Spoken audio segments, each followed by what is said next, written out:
I'm KC. And I'm Tyler. And you're listening to The Element Podcast.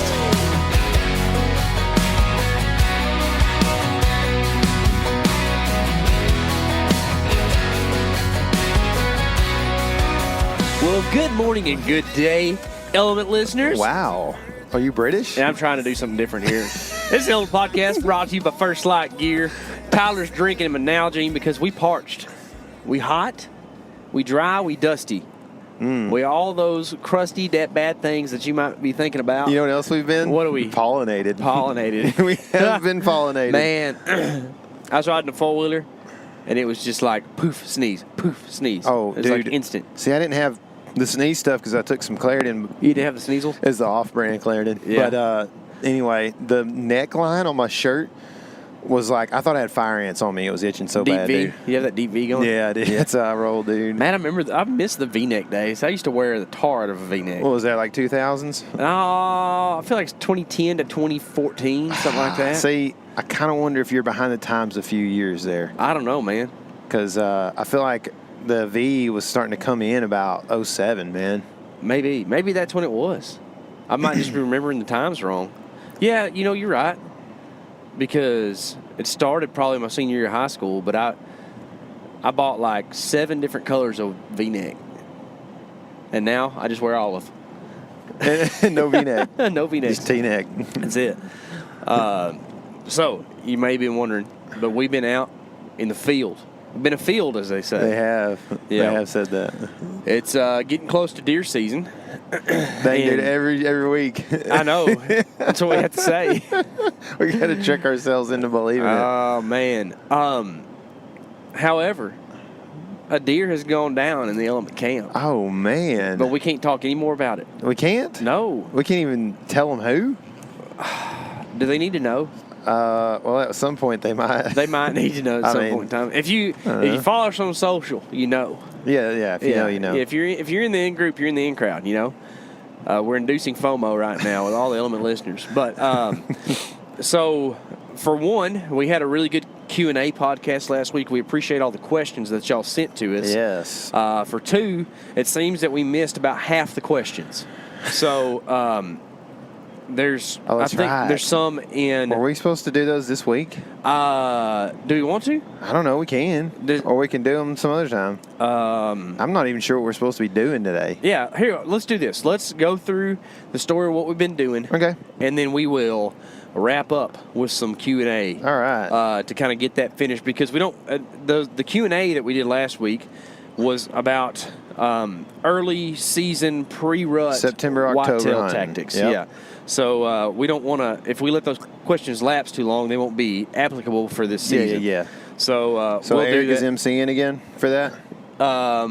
Yes, he will be emceeing for that. Way to go, Eric. Yeah.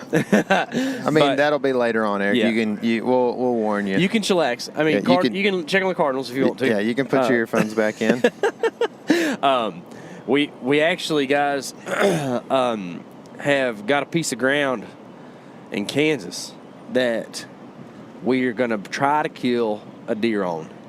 It's a nice piece of property, and abnormal to what we usually do, we have access to this thing like before deer season, which is wild, right? Because a lot of times we just run around like a chicken with a head cut off and just, hey, can I hunt there? Yeah, sure, go ahead. And usually we start out hunting on some public, and then we can't figure out how to kill deer, or we have a bad wind, and we've got like 2 options. Took one wind shift to end up on private land. Dude, so many inside jokes. I know. No, here's the deal, man. There's no inside jokes. Okay, let me just tell you where that one comes from. If you don't know, that's a joke, which we have several running from this video right now, the nameless video. You got to go back to like 2017 or 18. I shot a buck on public land. It was the first one we ever killed on video on public land. Yep.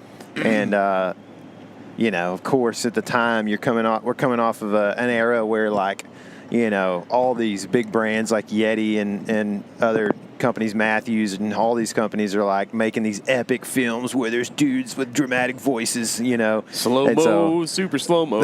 That's what we did, you know. Yeah. It actually is a really cool video. I I love still it, dude. look back on it and I'm like, man, we did something cool, you know. But anyway, it's called Nameless. It's a big old public land toad, and I make the statement in there, it took one wind shift to end up on public land. And it was an accurate statement. It was, man. Yeah, it you worked. know, there's another statement in that video we make fun of all the time, right? Are you ready for the LITE?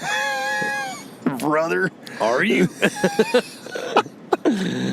Oh, man. So that was where we started, at the bottom, and now we're here. We are. It is 99 outside. I did not know it was getting that hot today. Oh, absolutely. There's no relief. No exhaustion of this heat, it would seem. Except for the heat exhaustion in my body. Yeah. It's wild yesterday. We did the thing, guys, and some of y'all might not like it, and that's all right, but we put out corn because, dadgummit, if it don't work, as Uncle Ted likes to say, we took the corn from over there and we put it over there. Yep. Okay? And man, that's a pretty basic human thing to do, you know what I mean? It is, for man. humans. That's right. It's pretty cool. It works real well, especially out in a place where there's not a lot of food around. You know, I hear corn's good for pollinators, according to Mark Kenyon. I don't know. So I think that's what we're doing. So a thing about this particular property is it's pretty much treeless. So ground attack. Right? So you got nameless and you got treeless. Yeah, this film will be called Treeless. And as you guess, there are no trees. Just like the bug didn't have a name. Wow. What if he did? What if it's Steve or something? Oh, somebody had him named, I'm sure, you know. Who knows? Steve for sure, though, would be the name. Starbucks. That's funny. So Brennan, KC's buddy, back in 2017, shot a big old public land OTC Colorado bull. And we were all on a trip together. They bring that bull back, and he started calling it Steve while I was sitting in camp.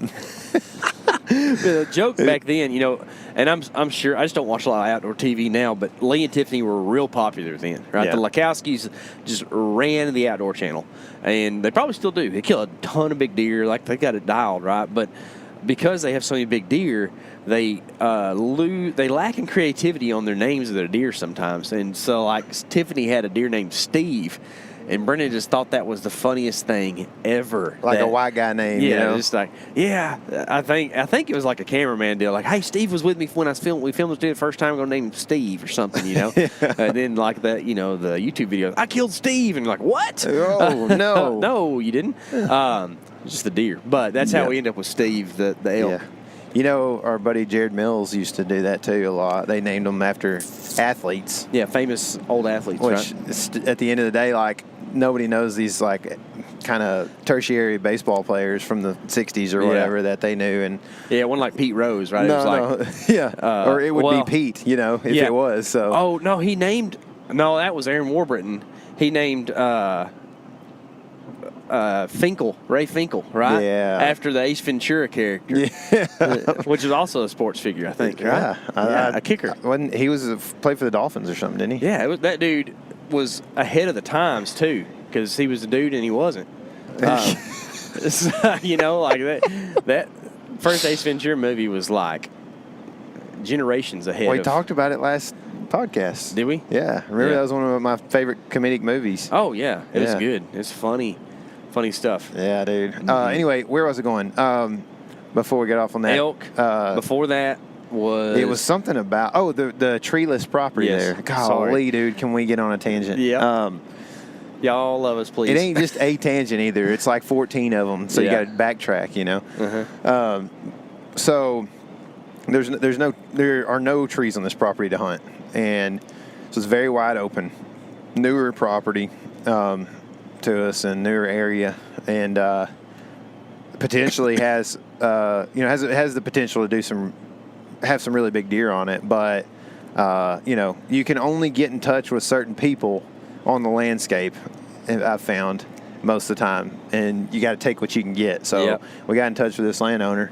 We're able to get out there and put some corn on it in September, and Nothing has showed up on the camera yet. We have 2 cameras, but one of them hadn't been initiated. And it's only been out there for 16 hours or whatever. So, anyway, the idea is more. There's a high chance one of us shoots a deer. If we shoot 2 deer on the property, there's a high chance one of us shoots a deer that has eaten corn. But there's also a really high chance that at least one of us shoots one that is not really super close to the corn because of the way the property sets up. And the ability to see, obviously, with not too many trees on it, gives us maybe the ability to really take advantage of the rut instincts that bucks have out there that are visual and audio driven as well, sonically driven. So, for instance, rattling, kind of like what you did last year, or potentially using a big full-size, full-body decoy that just at least piques the interest of a deer that's cruising maybe in this wide open property and ends up shooting something that way. The idea, though, with the corn, as much as just having a place for deer to shoot, is just to make sure that they come to the property and cruise for does a little bit, Yeah. That's the idea. So if we can get them on our property, then we can get them killed some way. And that's, man, and I don't even care. I will shoot one right just with yellow gold falling out of his mouth. You know what it's I mean? awesome when it happens. So, yeah.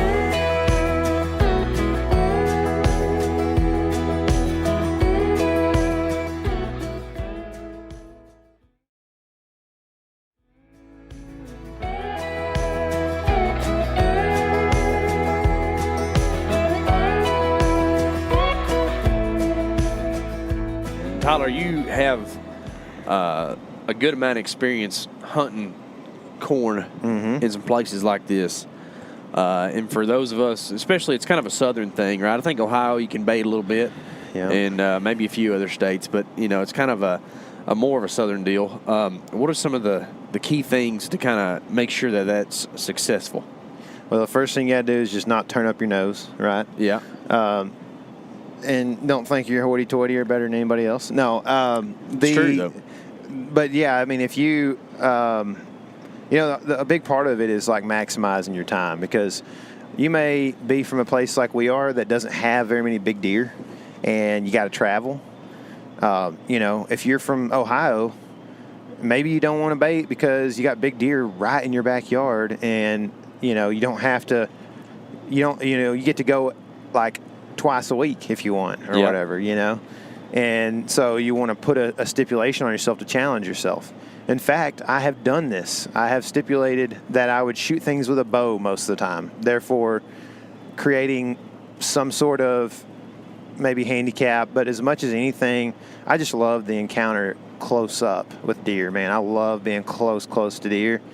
And I love again, in Mystical Flight of the Arrow, the Ted Nugent quote, right? The mystical flight of the arrow. I love it.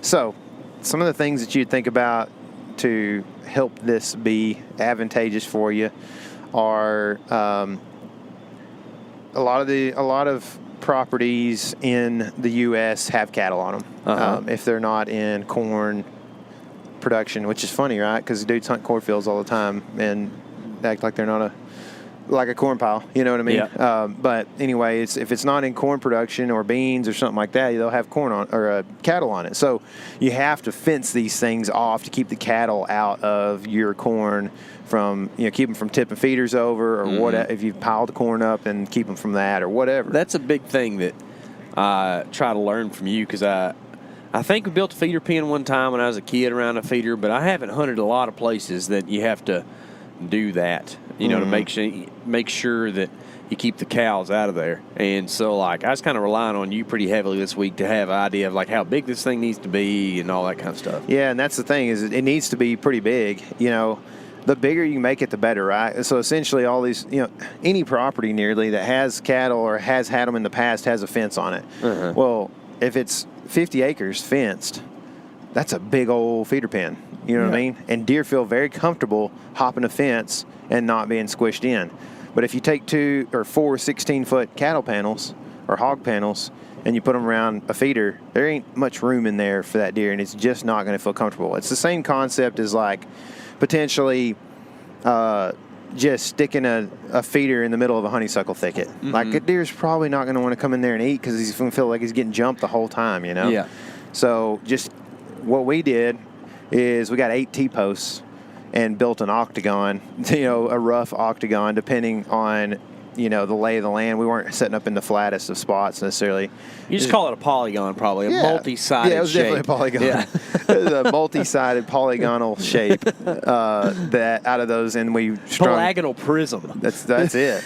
And we built 2 strands of barbed wire around the polygonal prism. Yeah. And so that's to keep the cows from out of it or whatever. Now, I think the reason a lot of people, there's a couple of reasons you would do the cattle or hog panels. One, if you just do the barbed wire, hogs will get into that stuff. So if you don't have hog problems, you can get away with it. If you got hogs around in pretty good numbers, then you want to keep them out a lot of times because they'll mess with your deer. Yeah, or maybe you're the kind of person who doesn't care deer or hogs. You want to shoot stuff. Sure. Then you don't have to worry about it too much. But really, if you want to shoot big deer, keeping the hogs at bay is a good thing. Yeah, and so the hog panel thing, they can be kind of expensive, but so can feeding a bunch of hogs with corn if you don't want that, if that's not the goal of your property. One thing I've done at my house is I have 3 16-foot panels on each side of my feeder pen. So it's 48 by 48 feet. And it gives the deer plenty of room, right? And makes them feel at least semi-comfortable in there, I think, and keeps the hogs out. And this is something to consider because in South Texas, I know some guys that have built feeder pens down there as well. And they do similar things. I think one of our buddies, mutual friends that we know, it's a little bit older than us, I think he has like a 96 by 96 cattle pen. Wow. Feeder pen. So it's like, giant. And the reason you would want to do that, I think, a lot of times is if you're actually not just hand feeding, but you have a slinger, a feeder in there that's slinging it, is if you're trying to keep hogs away from the area, but you're still slinging feed outside the feeder pen, they're going to come around still. I just realized we have some feeders. I think they're Moultries that they give you a feeder spin speed. Yeah. And I was like, well, I never understood why. And then as soon as you said that, I realized it so it doesn't fling the corn as far. Yeah. So you could do a low spin speed, but a longer time span and put out the same amount of corn as you would in like 5 seconds of high speed or whatever, and it doesn't fling it as far. Yeah. How ingenious. Yeah, dude. I mean, they think of everything these days, man. Well, how about that? The interconnected global world we have actually benefits people sometimes. Figure some things out. Sometimes. So anyway, those are some things to consider. I still prefer hand feeding often. Yeah. For big bucks, but it's one of those things where like it's a little bit. I feel like it's a little bit better, but it's not a huge factor all the time because every year I've got a buddy who stays really connected with locally, at least with people that are hunting and stuff, and he shows me pictures every year of deer, big bucks eating under a feeder. In fact, my dad, I don't know if they had a feeder going at the time. My dad has for sure shot some giants under a feeder. And so they'll come in there. The thing is, during the rut, they don't eat long. So you got to kind of get them killed quick usually. If it's high to the rut, but they'll the reason still come in there. That's going on is because they don't want to slow down. Yeah. So if they don't have a food source, they ain't slowing down at all. No, they wouldn't. They'd be running by you probably, So, I mean, definitely can be done. I just think if when you look at the shoulders of the rut, when the deer are a little less than crazy, sometimes they can be a little more difficult to kill under a feeder as opposed to hand feeding. Mm-hmm. Now, another thing to think about is I was saying earlier, if you don't live close to where you're hunting, then a feeder is kind of the way to go, because you can get a big feeder, like a 450-pound feeder or something like that, or 600-pound feeder, and you can run that thing for a long time. If you can keep the coons off of it with a cage or something, you can run it for a long time, so that, like, say you can make it out in August or September, set that thing up, get it running, and it can still be running in November when you come back, if you want to, if you set it up right and you want that to be the case, so that you don't have to make another trip 6 or 8 hours away. So a bunch of different things to think about there. I don't know if that answers your question fully or not. Yeah, I mean, that helps a lot, because I haven't done as much of it, and what we have done is just very basic feedery type stuff. You just put a deer feeder up and it runs, and hopefully something comes out, right? But I like what we have going on here on this place, where it's like we don't have the ability to put in food plots there. For one, it's the desert, and for two, we don't have the equipment or the place to do it. Like, we don't have permission to do that. Yeah. There's cows all around. It wouldn't be very effective. Between the two of us, I have a tiny 1970s model Kubota tractor, that barely pulls a disc. So I don't have what it takes to even put in a food plot, or the knowledge to know, like, how to plant wheat. So it's about near like putting in food plots, because we're trying to feed deer and keep them on the property, right? The objective is to not shoot a deer over corn. It's to have the deer on the property that you want to be there. So it just makes a lot of sense to do whenever you're hunting a place that's far from home. Like, I try every year at my house to plant a food plot, and I ain't trying to make this a food plot versus corn podcast, because we've covered it's that. It's more just this is the cultural common thing that it is, right? It's like we're just kind of saying, like, hey, you hear this a lot in hunting media, probably. So this is how we address it. I would love to have a successful food plot at my house. And if you know how to make stuff grow in sugar sand when it's 108 outside, let me know. By the way, 108 outside in the day, but also 85 at night. Yeah, I think actually that's the toughest part about where we live, is that it doesn't cool off. Like up here where we were in Kansas, it was in the hundreds. But this morning we got up to leave, it was in the... Was it 59? 59 degrees. I know. That is a almost 50 degree temperature swing. But every morning they get a dew, so there's a little bit of moisture in the ground, and we don't get that at all. So, anyways, I don't know how to do any of that stuff.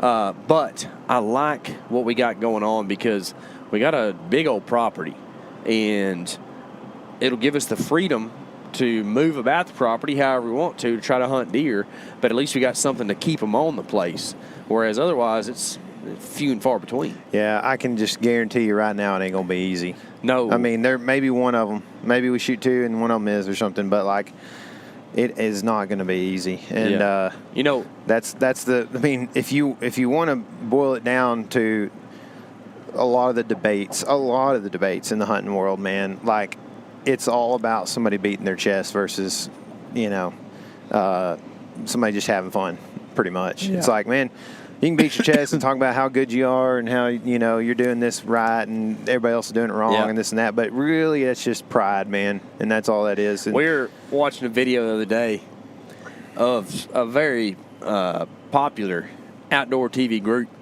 and I'm not going to be too critical because I enjoyed the video. But it's funny because they were hunting in Kansas, and for some reason, there was a bunch of hay on the ground, and all the deer were sticking their nose through that hay to eat stuff below that hay. It was real weird, but all you could see in the video was hay on the ground. Pretty neat, and that probably, I ain't going to take time to do all that.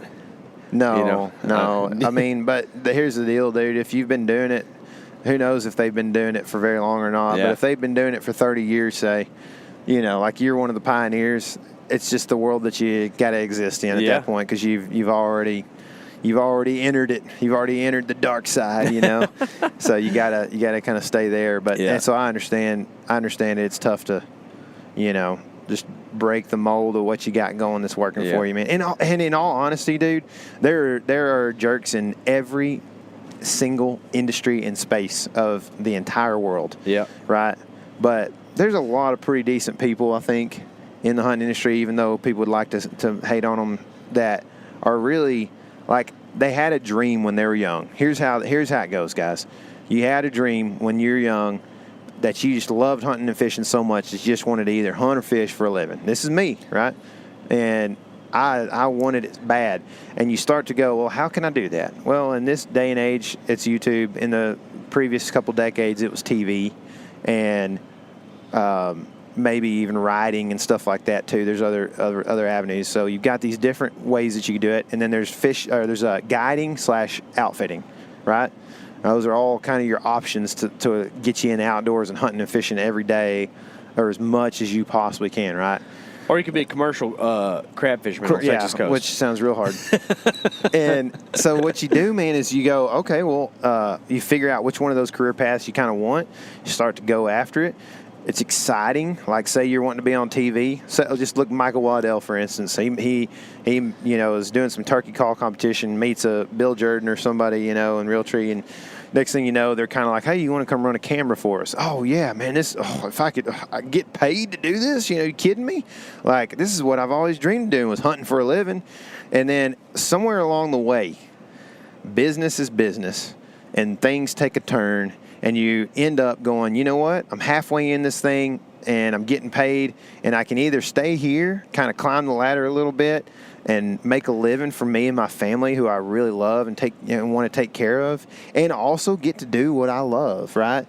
Or I can go do the pretty much exact same thing in some other industry. And I think at the core, a lot of people understand this. It just hurts when something that we're so passionate about, like hunting, has this business kind of thing that goes around it, you know? And I think that's what, I don't know if I'm just kind of like taking up for some of these guys who've been doing it a long time. It's like, man, I see, that stuff like that can happen, and I don't think that they're bad dudes. They just want to make a living for their family at this point, Not what I was trying to say at all. No, I know. think that it's just kind of humorous to me, Yeah. To see that kind of stuff. But I think that if you want to, take up for some people like that, it's a good thing, because you think that you're passionate about hunting. Think about being passionate about your families, and who preys on that is doctors, insurance people, all that kind of stuff. And I'm trying to offend everybody I can right now, right? Yeah. But you got to understand that you can't have a double standard about who you're okay with, who you're okay with, who is profiting off of something you're passionate about, right? Sure. Because I'm real passionate about my family.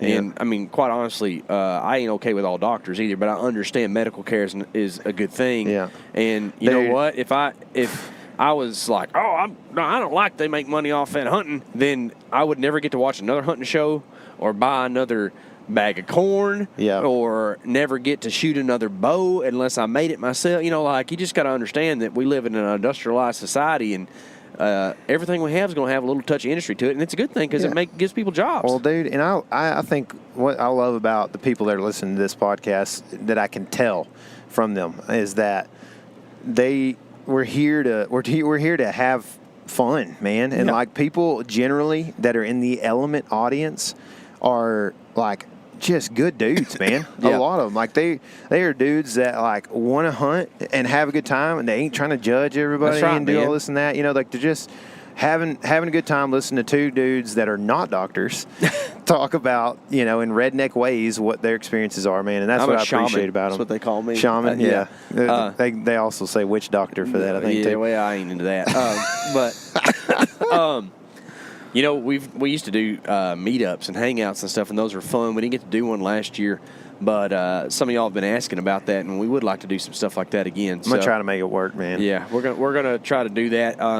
A lot of times, to be honest, that stuff's a lot of work for us, and it's not that it's not worth it, but that means that we don't always have time to make it happen. You know what I mean? So it comes back to what we were talking about. It's like, man, I could be making pretty good money right now with my degree in Dallas somewhere, but I decided to, make a little less, have a little more fun. Yeah. And when you make a little less, sometimes work and time is really of the essence. You know what I mean? So being able to go well, we can put on this big event that's going to take weeks to plan and this and that and then, you know, all these other things. Or we can go hog hunting and make a video that, you know, does something for us and is also really fun to produce. So it's hard, you know. Yeah. You got to kind of wait and balance. If you see us out at your local public land, say hi, but don't act like it's a element meetup. I'm going to be hiding from y'all. What y'all don't know is we've seen every single one of y'all, but we behind the tree and let y'all walk by. We in a road ditch in the grass, just hanging out. Yeah, we take that orange off for just a second, you know, hide it underneath the bushes. Dude, you know, we used to ditch dive all the time, man. And it probably didn't even matter a whole lot, but it would matter a little more now probably. But, yeah, we might not see you. We actually met one of our better friends on some public in Texas one time. Guy.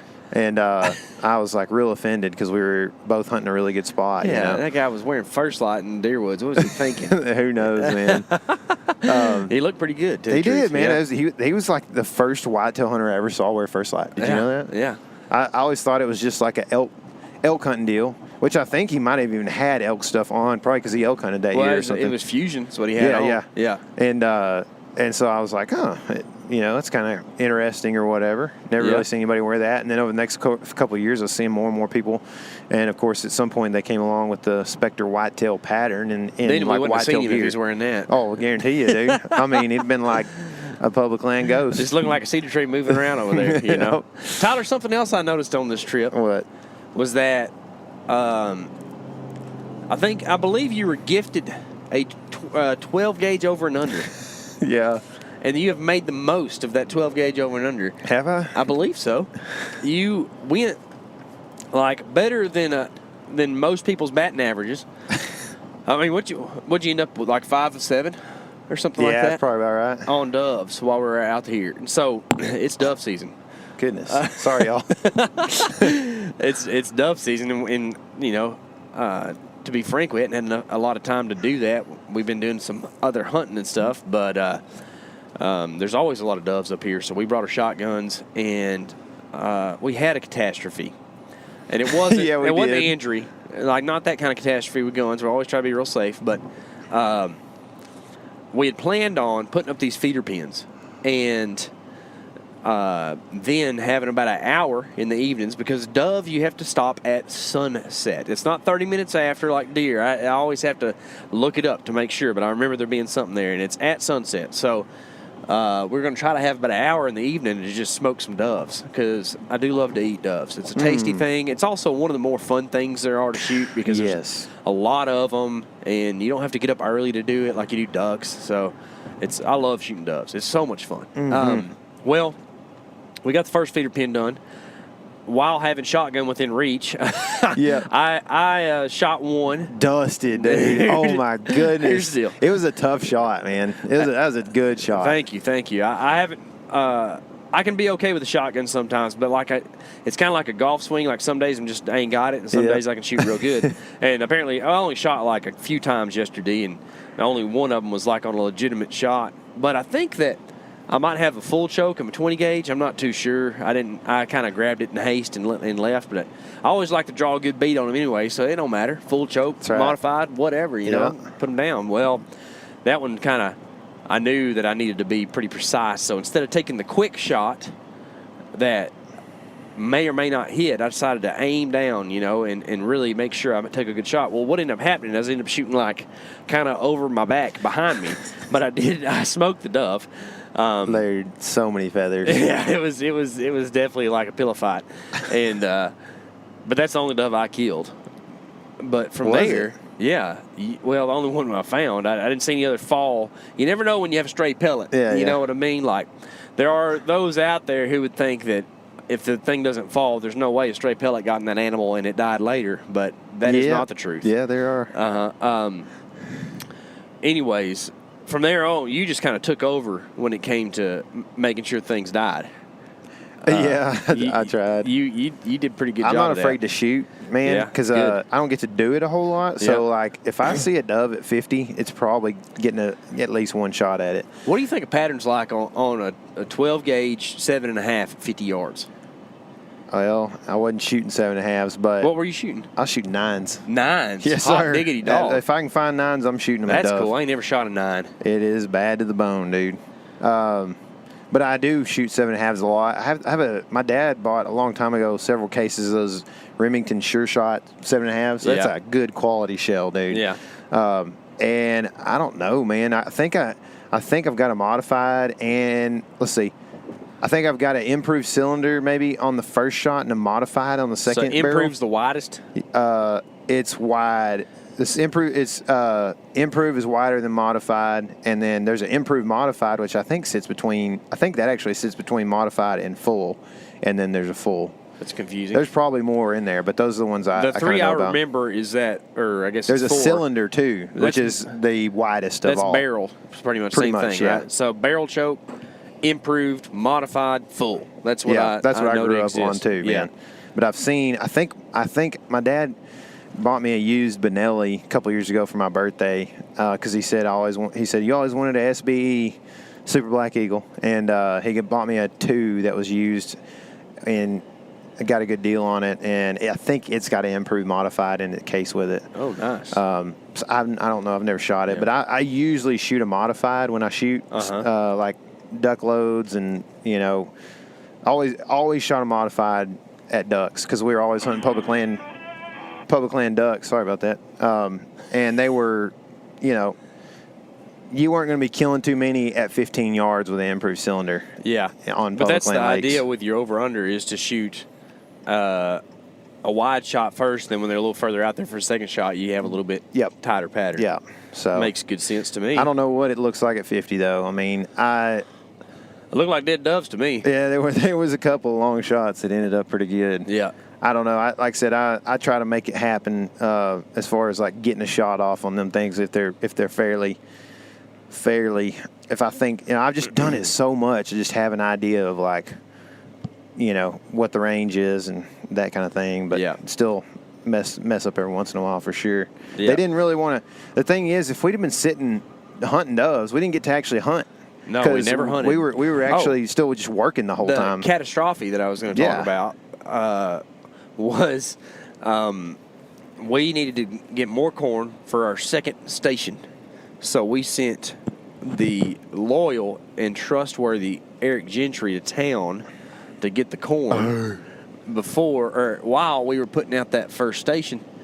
And so then we met up with him after that was done and drove to the other end of the property to put out the other thing. Well, lo and behold, the trailer was lighter because I didn't load a four-wheeler back on the trailer where all our equipment was.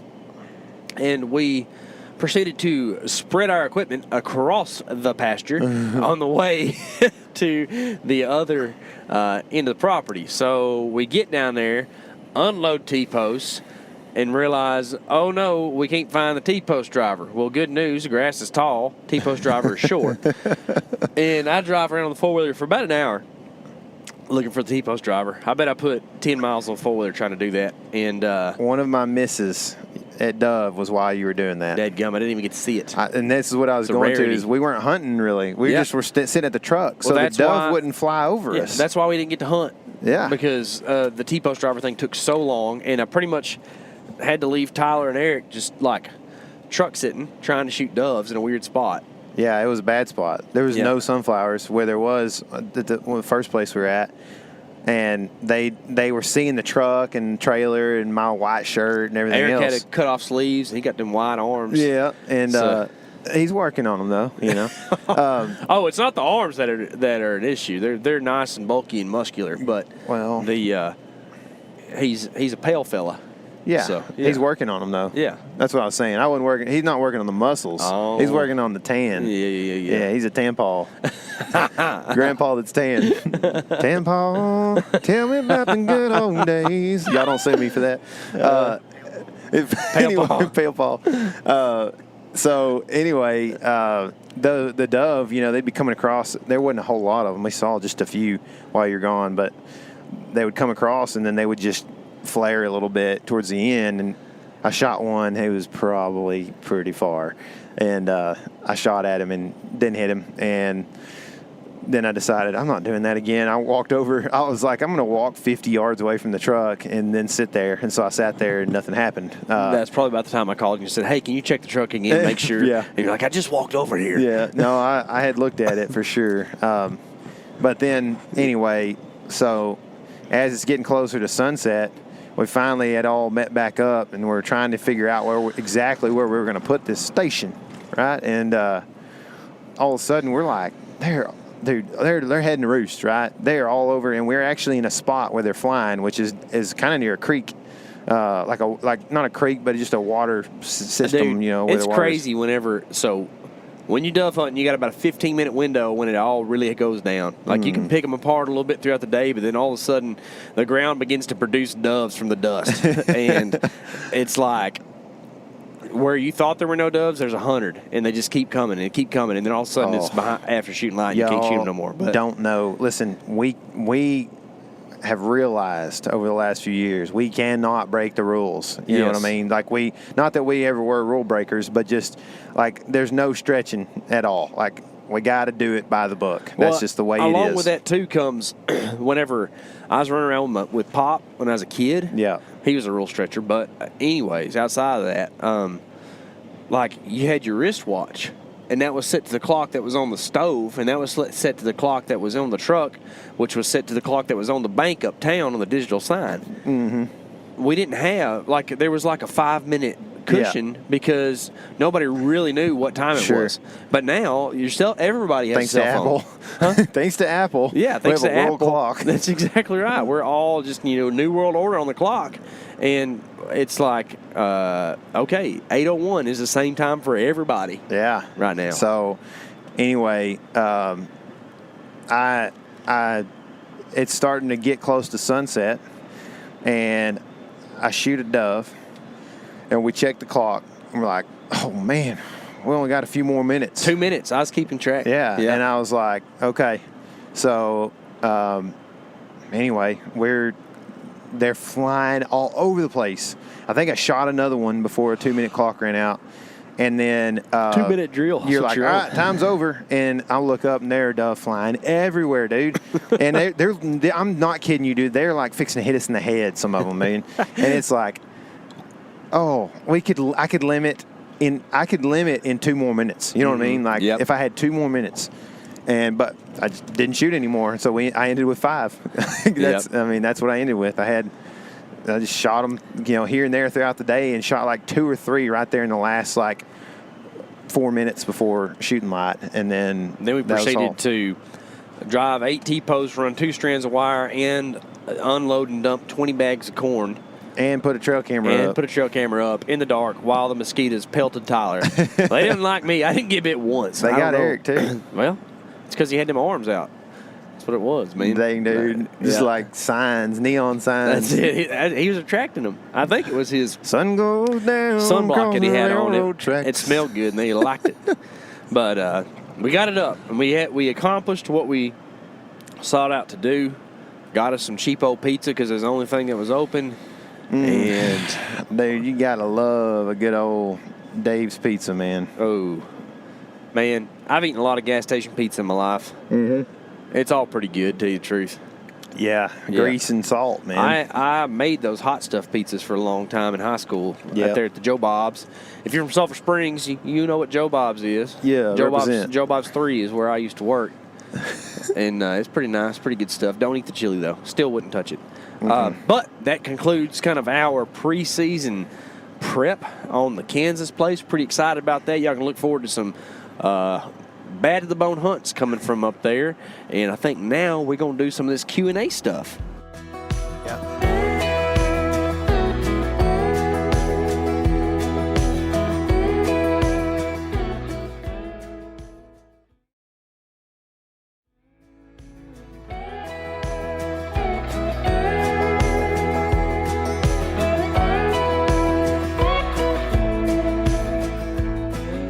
All right, Eric, you got some Q&A questions for us? Yes, sir. Here we go. Do hogs actually run deer off of property? When hunting public, would you set up for deer if there was a solid mix of deer and hog sign? All right, kind of 2 questions here.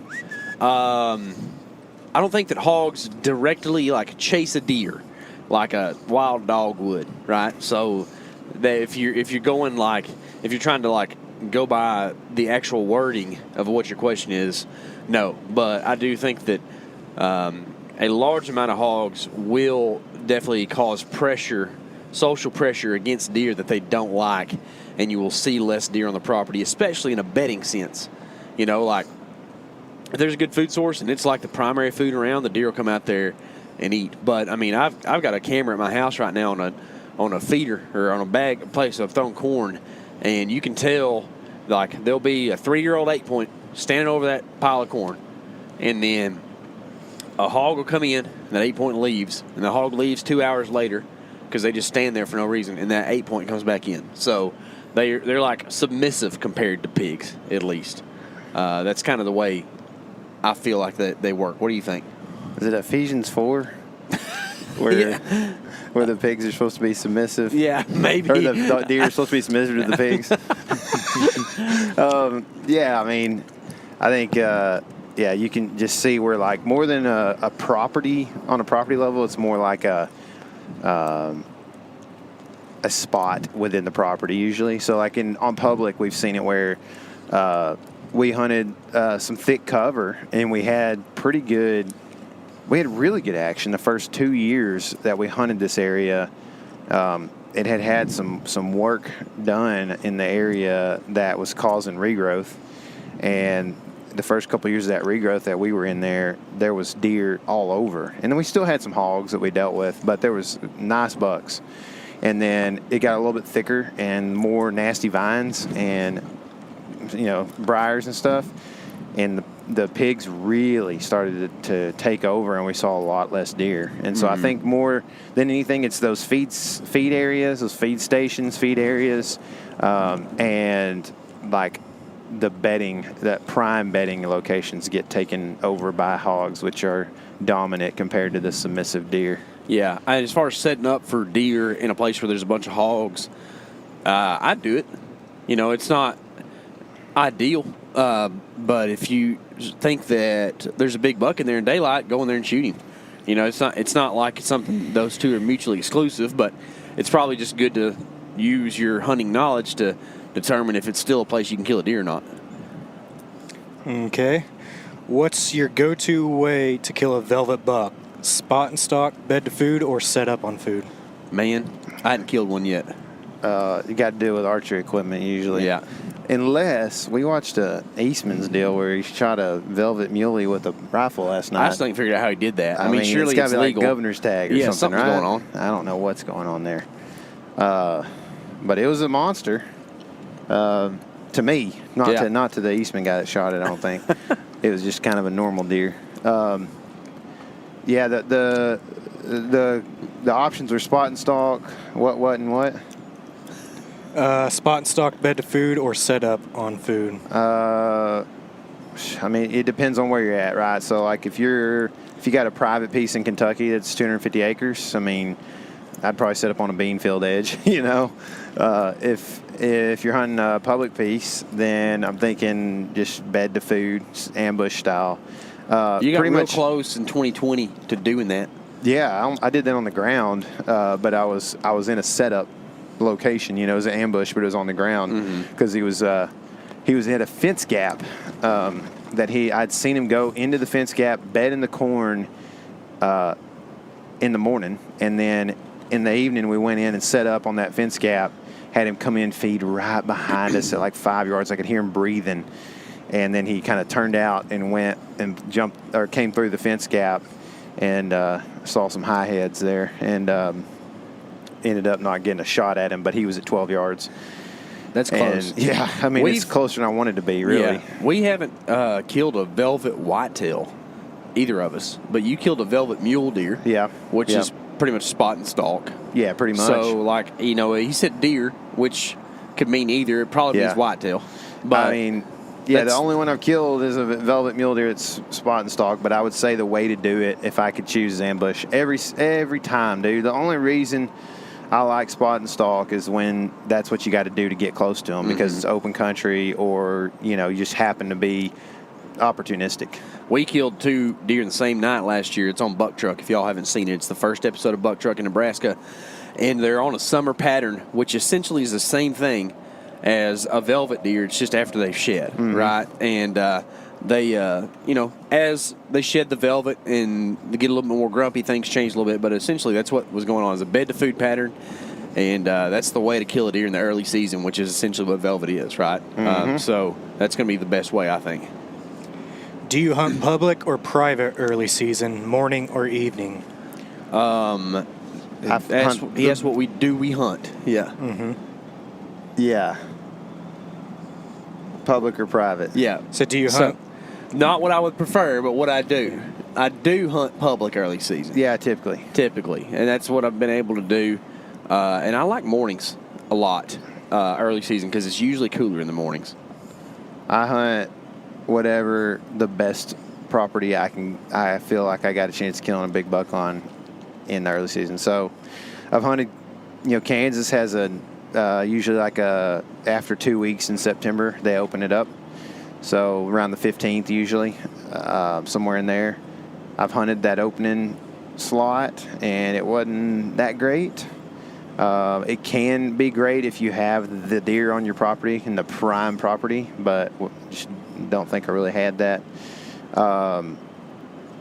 So in the past, I've also hunted a lot of public just because we travel to get out of the 100-degree heat in Texas for the early season stuff. And if you travel and don't have either lease money or the lined up lease, then you're probably going to end up hunting on public land if you want to hunt.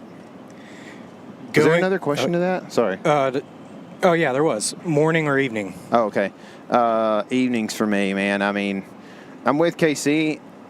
The mornings are cooler. They're more fun to hunt. Deer move a little bit longer in the mornings usually. But I just feel very confident in my setups in the evening usually and end up, I feel like, killing a lot of deer in the evenings. But I've killed them in the morning early. Yeah, 2 years ago. You South killed Dakota. a morning deer. Yep. Killed a bunch of morning deer that year, I think. All No, right. maybe not. Next question is, going into a new property, what is the first thing you look for that time of year, early season, public or private? First thing I look for. This isn't like a specific type of features of the ground or anything. Just anything. First thing I look for. First thing you look for. Food. Yep. I look for food. If we're talking about early season, I want to know what those deer are eating. Because, honestly, deer in the early season don't move very far if they have stuff close. So I want to be as close to the thing they have to move towards as possible. I think so, too. Go look at the South Dakota buck that I shot in 2 years ago, 2021. He's not that old of a deer, and just look at his body. He's a absolute slob, just hammering food. Look at the Nebraska deer I killed on Buck Truck last year. The one you killed, He's square body, he's younger. They're just fat. They're eating. That's what they want to do that time of year. They're eating food. So find the food for sure. The next question is similar to that one. Said if you haven't had boots on the ground experience and you're going into a new piece of public, but you have a bow in your hand, what's the first thing you're doing? And then he also goes in and says, how far are you pushing in on this piece that you haven't been to during the season? All right, can you say the first part of the question again to make sure I understand what he's asking? Yeah, it's similar to that last one. You're a new piece of property. What's the first thing you look for, but you have a bow in hand, so you're getting ready to go out there and hunt. Gotcha. So let's establish that you've already found the food. That'll make the question easier to answer, I think. Yeah. So you found the food. You've discovered this property that you can hunt next to food or close to food or on food or whatever. And here's the thing, is like food's not always the ag source. It's nice when you can find the ag source and know for sure before you get there. But that buck that I was just talking about in South Dakota he was hammering food when I shot him, but he was pretty, probably a half mile at least from an actual ag food source, that had been put in by humans. This was like forbs within a willow thicket. So, it can be just to clarify, it can be any kind of food. It can be a persimmon thicket or whatever, a big white oak acorn tree. So I think once I do that, I'm looking for, when I go in, I'm probably early season considered, I'm looking for the best trail that goes to that food within a half mile of it probably. And I'm trying to set up on that. We have the same answers for everything. I mean, it's just, you just like, and this is just us just speaking off our experience. Yeah. And it works, man. I mean, we have more unsuccessful hunts as far as like killing a buck than we have successful hunts. But, you know, KC killed 5 bucks last year. Like, he's got an idea. You know what I mean? Yeah. So, I'm not trying to toot my horn, but I can toot yours. You know what I mean? Yeah, let's just Eric toot each toots other. everybody. Let's just toot each other. Eric's been tooting all over the place, man. Don't feed me pizza. And then the year before you killed 5, you know, so like, and I killed -1, I think. So like, like put another one on the landscape. Yeah, it isn't. I'm just saying, like, I don't want to just say it and y'all think that, oh, well, why? You know, I don't know exactly why, but I can explain that. Like, the deer, for whatever reason, last year, like Nebraska, you found the trail that I killed on before I got there because we split up. We decided to finally split up, and we knew where you were going. Yeah. Well, you crossed this trail like 70 yards after you split up from me, and you're like, hey, right here. You got my attention. You said, right here's the trail. I went over and looked at it, and I was like, golly, it is. It's beat. Highway. So, and that's the thing is, like, there were trails going into a food source, but there were not a trail that looked like that. Yeah. And year to year, that will change. Last year was a massive drought, like major drought across the entire central U.S. And for whatever reason, that was the trail. The year before, it highly likely that it was a different trail because there would be snow barrier on the landscape or something that they could browse before they got there instead of just having to make a straightest line possible to get there to eat, you know? So you just never know across year to year what the trail is always. And that's what I mean, even if you've been on that property, you might have to find what the trail is, you know? Just to be a little different from you on that, I think that is not always, but a lot of times that's an evening tactic and idea, because in the evening the deer are they have deltaed out, if that makes any sense. They've spread out. The alluvial fan. Yes, they've created an alluvial fan. And then they follow those spider webs back to 1 or 2 or 3 main trails that lead right into the food source. Usually, that's kind of what you're looking at. Whereas, if you want to hunt that in the morning, you can't really sneak up there and be right on that main trail because a lot of times they're going to be out in daylight there, right? So it doesn't really, or even in the dark, you're going to be bumping deer. So it doesn't really make sense to do that. So I'm going to give you a morning tactic. Look for good cover and habitat transition zones that lead, like, from that bedding, from that food that would lead to bedding. So I think about your South Dakota deer from 2 years ago and mine from last year, both morning kills, and that's exactly what it was. It was a habitat transition zone where, I mean, yours was very faint, but it was like a line of trees that had thicker cover on one side and a little bit thinner on another side that the deer just kind of followed. Mine, it was like a ridge that led down that had plum thicket down in the bottom of it, and the deer followed the edge of those plums. So that's another thing to think about, for a morning versus evening thing there in early season. What is the first terrain feature you look for when you're map scouting? Are you looking for dropping acorns, or what kind of food are you looking for? Say it on 3. 1, 2, 3. Creeks. So it's some sort of drainage, where it's a creek, a river, riparian system, draw ditch, whatever it might be. The major waterway in the country on that property is going to be the thing that generally dictates deer movement. It's going to be the axle that the wheel revolves around. And then there was a kind of a part 2. Acorn deal, right? Yeah. Are you looking for dropping acorns or what other? Man, this food? is almost the exact same question we had earlier, I think. The acorns are, or maybe I answered this at some other point. Anyway, the acorns are potentially something to look for, but KC made a point. If 70% of the trees are dropping acorns, and there are, a bunch of water oaks or something, then you don't want to hunt under the water oak tree, that's dropping acorns because there's a bunch of them. Yeah. So you want to hunt under the Shumard oak that is one of two in there that are dropping big red oak acorns, or the white oak tree that's, different or whatever. But even still, I mean, there's other things to look for, scrapes, You said rubs. something about caps too, right? Yeah, like, yeah. You look for empty caps. That means stuff's actually eating it. And you probably don't want to find like shredded acorns, because that's probably something. Well, it's okay if you do, but don't think that's deer eating them, because a lot of times that's squirrel. If they're breaking apart all the stuff, like a deer's going to put that whole thing in his mouth and chomp it. Yeah. So look for empty caps, and that means that deer are hitting them. And of course, like if a deer's using a food source often, especially oak trees, like there's going to be deer poop underneath there. And that's a thing to look for. It's something, if I found deer poop around a food source, that lets me know that they're spending quite a bit of time there. And here's the deal that we haven't really talked about yet, and I say it often though: take a bunch of empty acorn caps that are on the ground, and the one, they have been eaten. They didn't have, the tree wasn't wormy, and so they've been eaten.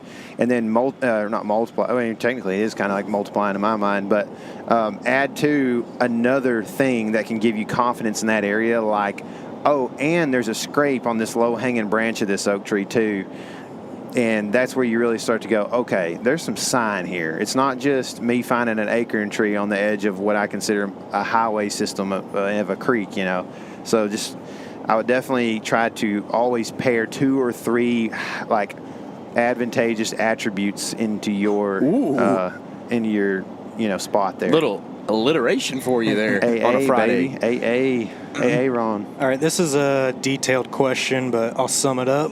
This guy has a group of bucks using his land, and he's having trouble getting pictures of them consistently, it sounds like. What is a group of bucks home range on private land in the summertime? Yeah, that's kind of tough. I guess if you're only getting the problem is he's only getting pictures of them sometimes, right? It's not like consistent. Yeah. And we read this earlier, and I feel like he mentioned something about 40 acres, right? Yep. And I feel like, in general, when I have been around bachelor groups, a lot of times 40 acres is kind of like that core area. Like they don't venture out much past that in the summertime. Like it's not very efficient for them. Usually they can find a place where they got food, water, shelter within that amount of area. So he might just be on the edge of what that is. So I wouldn't be too discouraged by that. Like bucks just don't move very far in the summer. Deer don't in general. And so I would be thinking more about what do you have to offer them later in the season. Maybe he's trying to kill one like in the velvet season or whatever. But, as they start to distribute, what do you have to offer those deer? Because it's probably just encouraging if you at least get some pictures of them, kind of what bucks are in the area. And then, maybe you see those show up again in November. Personally, I've never been able to correlate much besides enjoying the pictures of getting like bachelor groups in velvet in the summer and converting that into dead deer in the fall. It's not, for me at least, not the same deer too often. Yeah, for sure. I mean, I think that there's a video called The Ranch Buck on our channel. If you've seen that property, I almost never see bucks on until like Halloween. And Halloween, all of a sudden, there's 2 bucks that are new, and one of them's a shooter. And then November 2nd, by November 2nd, I've seen 3 more. And it's just like, it flips a switch. And, that property has turned out decent, at least for a couple of years it was decent. And then everybody, probably moved in and started shooting deer around me. But the moral of the story is it was a doe property in the summer. And I think that's what you got to kind of like, to me, I would rather have a doe property in the summer that turns into a place that rut and bucks want to end up during November than have a place that they are all summer, especially if you can't hunt till October 1. And then when they shed velvet, they're gone, and you don't have bucks or does too much in the, so it could be a good thing. And I would say, again, I've seen another study that was recent. I saw like a short Instagram video that was like almost like a time lapse of pings from a satellite collared bucks. And I believe even in the summer they were taking these like legs that people think about them taking during the rut, that were actually like legs that happen in the summer, where they're just, you see core range, and then all of a sudden it's like, boom, there goes a big boomerang that happened over the course of 2 days, where one of the bucks, made a 1.5 mile loop to try to, for whatever reason, like, I don't know if he's scouting out doe bedding for later on, or if he's, just checking to see, like, am I in the right location here? Like, is there a place that's better for me? Is there a place that has water and food and shelter that I need to be relocating to or whatever? So, I mean, I wouldn't sweat it too much. I'm saying same thing as KC, where it's like, man, there's only, you can watch hunting media stuff, any kind of videos and TV stuff, and see these guys that are shooting, on Instagram, Kentucky velvet bucks on their private bean fields and stuff like that. And even a lot of those guys don't do it year after year. And I think that's just because, it really does depend on the property and the weather patterns and the, health of the landscape and all these things as to whether you have a deer that can be hunted early in the season. And if not, that's what the beauty of the rut is. That's why the rut is awesome, man. Everybody has a chance at a 200 in the rut, dude, Dadgum, that's a good point. I love it. That's what's good about it, dude. Chance at a 200, let's go. I mean, my chances are high this year, dude. I'm just saying. Last question. This is for newer hunters. This guy doesn't want to buy field spray or ozonics or anything like that. He's having a hard time understanding wind. When he gets out of the truck, he doesn't know which way the wind's blowing. He does the finger test, and the wind is hitting his finger in all directions. So what is a good tip on deciding which way the wind is? He's got an omni wind. Sounds like he's got a tornado sucking straight up off his finger. First tip is to trust the weatherman, as crazy as that sounds. Can't trust the weatherman. I know. Makes his living all like a chance. You can look at, say you're going to hunt Kansas City, Missouri, and you're going to hunt downtown. That'd be a good place. I bet there's some big bucks in town, dude. I don't know. But in general, like, you can set your location on your weather app on your phone for whatever town's close to where you are, that there's a weather station, and then that'll give you kind of the predominant wind for the day of that area. Now, you might have these little subclimates and different influences with terrain and whatnot that can affect the wind in different directions. But in general, you got to know how to tell direction, right? So, like, usually the sun rises in the east and sets in the west. If it doesn't, we got bigger problems than finding deer. But it might not solutions. Be a problem. Yeah, that's right. Bigger solutions. But that's what you should name your next company. Bigger solutions. Yeah, and you just call it BS if you want. There we go. if you know how to tell directions, you know that you got a northwest wind that day. So in general, that's what you can assume is going to happen in the woods. And then maybe on a more personal level, Tyler, how do you tell the wind direction? Like, say you're in a spot that you're thinking about setting up. I and you use milkweeds. Yeah. Which that's the fluffy stuff. Yeah. Comes out of the pod, and they make these little fibrous, seed floats, and the seeds knock off of them really easily.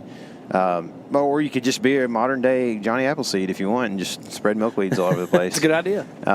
It's kind of weird to think about taking a milkweed from Wisconsin, putting it in the Rocky Mountains and for elk hunting, But but that's, so you take the milkweed from over there and you put it over here. So anyway, they float, and what's good about them, as opposed to like a synthetic wind checker that you might get at like a Bass Pro Shops or something, is they don't dissipate, and they will float with thermals and show thermal upwellings or downdrafts wherever there's cold or warm air around. So you can really get a good idea. Like, I remember there was a time when I threw about 1 billion of them. There's been actually a lot of times when I've done that, when I'm trying to really get a dial on, like, what is the wind doing at this tree before I set up in it? Because it ain't perfect. And the thing is about a not perfect wind is a lot of times you can kill deer on them.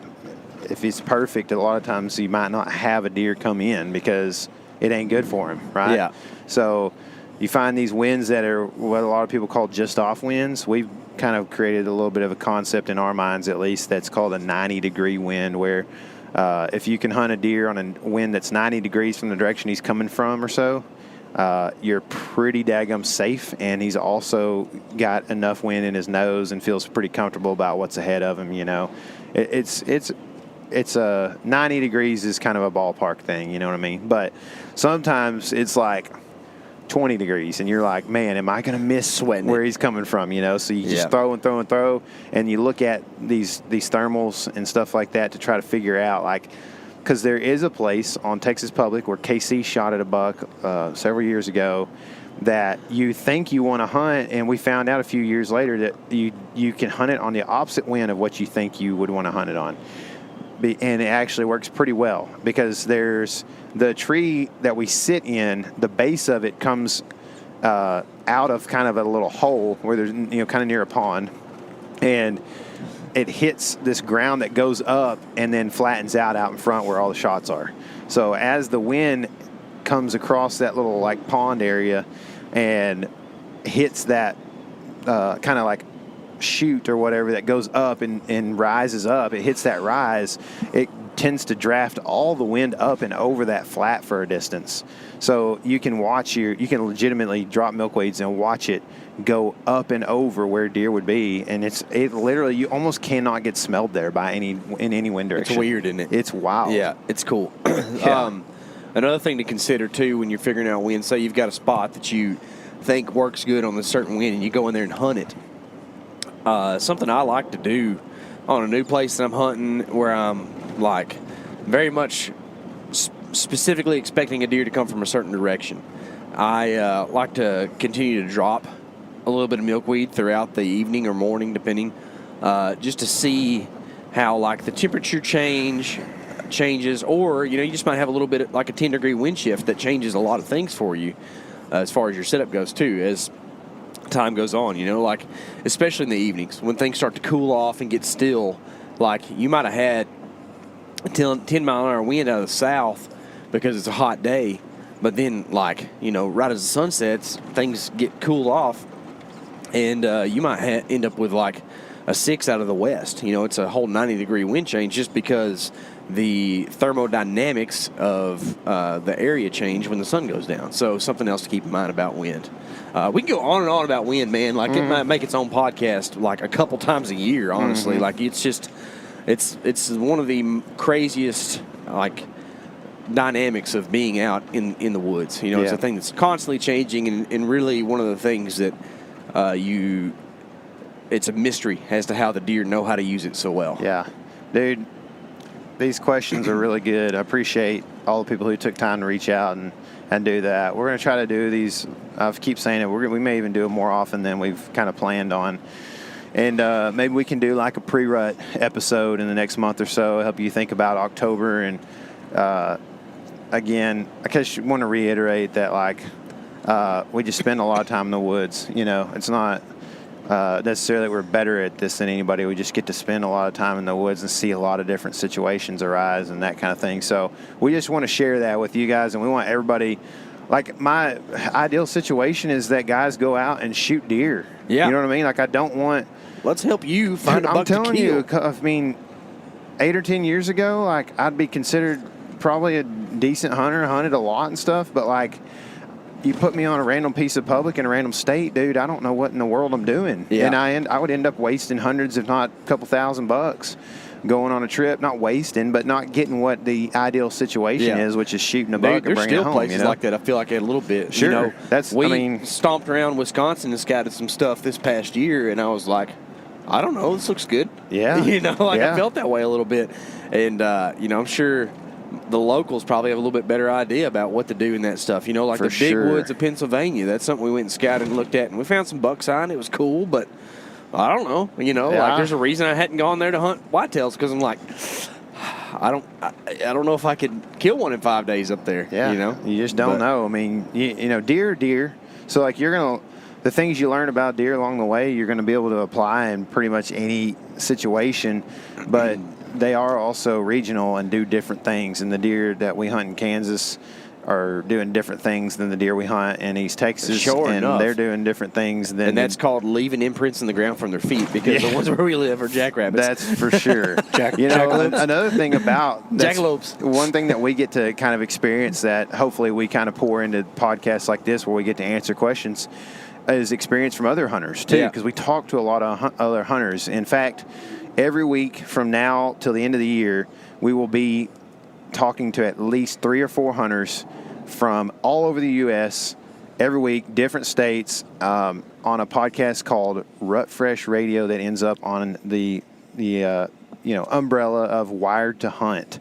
So if you want to go check that out, you can hear us talk to people from anywhere from Washington State to Delaware to Texas.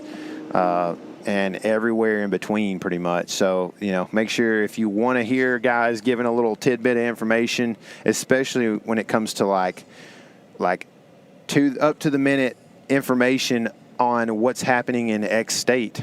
If you're in that state, it could be really pivotal information for you. So, go check that out. Also, we can't tell that yet. Yeah, somebody shot something. Someone shot something. So that'll have to be probably next week's podcast. And or you can follow us on social and have a lot of details right now. It's up to you. That's right, on the social stuff. But yeah, like that video will probably be out on YouTube along with a couple others. We still have some antelope stuff that's on the cutting room floor that's coming soon. And KC is going to be doing some really cool stuff in the next couple of weeks that we hope to see some pretty cool pictures from, at least. And, hey, there's a car in front of us that has a squirrel riding on the back of a moose as a bumper sticker.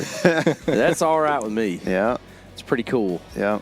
Yeah. Well, guys, deer season's close. As Tyler likes to say, that I like to say. Remember, the hype is good. Don't feel ashamed for being excited, because this is like one of the funnest things we get to do. That's right. And it is a good time. So remember that, and remember, this is your element. Live in it.